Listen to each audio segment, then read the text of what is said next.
I was in Monte Carlo. I had a part in a movie, and a scene was being shot in. Few lives have ever appeared as flawless as Audrey Hepburn's. To the world, she was elegance, grace, and timeless beauty. But behind that image was a lifelong search for love and stability that rarely ended the way she hoped.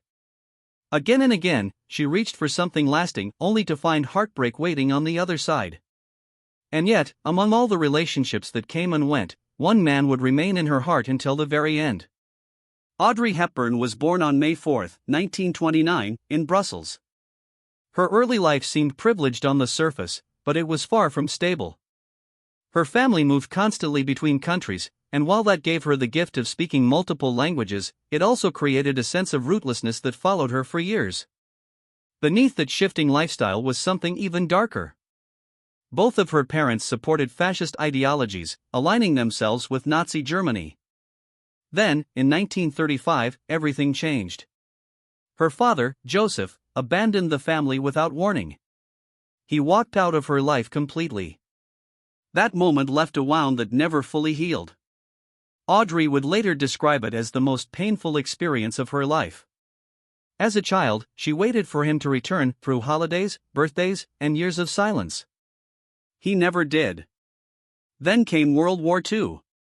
Believing she would be safer, her family sent her to the Netherlands. Instead of safety, she found herself trapped in a country overtaken by Nazi occupation. At just 10 years old, she witnessed fear, violence, and uncertainty on a daily basis. To survive, Audrey even changed her name to avoid being identified as English. Life became a constant state of tension, hiding in cellars during bombings, watching soldiers patrol the streets, and never knowing what tomorrow would bring. In 1942, tragedy struck her family again. 2 of her uncles were executed by the Nazis. That loss changed something in her. Instead of staying silent, Audrey quietly joined the Dutch resistance. She carried messages, delivered underground newspapers, and even used her ballet training to perform in secret gatherings that raised money for the cause. There was no applause at those performances. Silence was survival. By 1944, conditions became unbearable. A devastating famine spread across the Netherlands. Food disappeared. People starved. Audrey survived by eating tulip bulbs. Her health deteriorated rapidly, malnutrition, anemia, and illness became part of daily life. The girl who would one day define Hollywood beauty was, at that time, a starving teenager fighting simply to stay alive. When the war finally ended, one small moment stayed with her forever. A UNICEF worker gave her a chocolate bar. To Audrey, it symbolized hope returning. Determined to rebuild her life, she moved to London and pursued her dream of becoming a ballerina. But the war had taken too much from her. Her body was weakened, and she couldn't keep up with other dancers. Eventually, she had to accept a painful truth: she would never become a prima ballerina. So she adapted. Acting became her path, not out of passion at first, but survival. It gave her stability. Slowly, she began building a career. Around this time, she fell in love with James Hansen. Their relationship led to an engagement, and for a moment, it seemed like she had found her fairy tale. But as the wedding approached, Audrey realized something wasn't right. She wanted a marriage she could fully believe in, and she wasn't sure this was it. So she made a difficult choice. She called it off. Her career soon took a dramatic turn. During the filming of Monte Carlo Baby, she caught the attention of writer Colette, who immediately cast her in the Broadway play Gigi.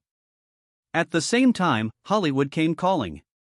She was chosen for Roman Holiday, a role that would change everything.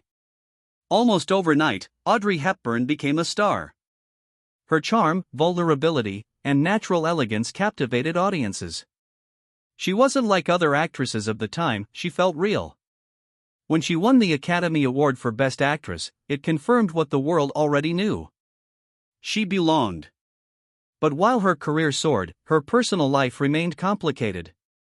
During the filming of Sabrina, she became involved with William Holden. Their connection was strong, but it was doomed from the start. Holden was married, and more importantly, he couldn't give her what she wanted most: a family. Audrey walked away. Soon after, she married Mel Ferrer. At first, their relationship seemed ideal. They shared intellectual interests and creative passions. But over time, the dynamic changed. What began as support became control. The marriage grew strained under pressure, and after 14 years, it ended in divorce. Motherhood, however, remained central to her life. After multiple miscarriages, including one caused by a serious accident on set, she finally gave birth to her son, Sean, in 1960. It was one of the happiest moments of her life. Around the same time, she starred in Breakfast at Tiffany's, a role that would define her legacy. Despite her insecurities about playing such a bold character, she delivered an unforgettable performance. Yet behind the fame, Audrey often doubted herself. She struggled with her appearance, her confidence, and her place in Hollywood. After her divorce, she tried again at love. She married Italian psychiatrist Andrea Detti and moved to Rome, hoping for a quieter life. But history repeated itself. The marriage was filled with infidelity and emotional pain. Still, she stayed, for the sake of their son. Eventually, the strain became too much. Between her husband's affairs and relentless media attention, the life she had hoped for fell apart. She returned briefly to acting, but something had changed. She no longer wanted fame. She wanted peace. That peace came when she moved to Switzerland, to a quiet home where she could live simply. Away from the spotlight, she finally found a sense of calm. And then, unexpectedly, she found love again. She met Robert Wolders. Their relationship was different from anything she had experienced before. There was no drama, no pressure, just understanding, respect, and companionship. They shared the same values and appreciated the same quiet life. Though they never officially married, Audrey considered him her husband in every way that mattered. For the first time, love felt easy. In her later years, Audrey shifted her focus to humanitarian work with UNICEF. Drawing from her own childhood experiences during the war, she traveled the world helping children in need. This work meant more to her than any film role ever had. In the early 1990s, her health began to decline. After returning from a mission, she was diagnosed with a rare and aggressive cancer. Despite the diagnosis, she remained calm and composed. Her final wish was simple: to return home to Switzerland. With help from close friends, she made the journey. She spent her last Christmas surrounded by those she loved, giving thoughtful gifts as a quiet farewell. On January 20, 1993, Audrey Hepburn passed away peacefully. She was remembered not just as a film icon, but as a woman who had endured hardship, searched for love, and ultimately found meaning in helping others. And in the end, when everything else had faded, it was Robert Wolders who remained by her side, the one man who gave her the lasting peace she had been searching for her entire life. If you enjoyed this story, don't forget to like this video, subscribe to the channel, and hit the bell notification so you never miss a new upload from Prestige Buzz.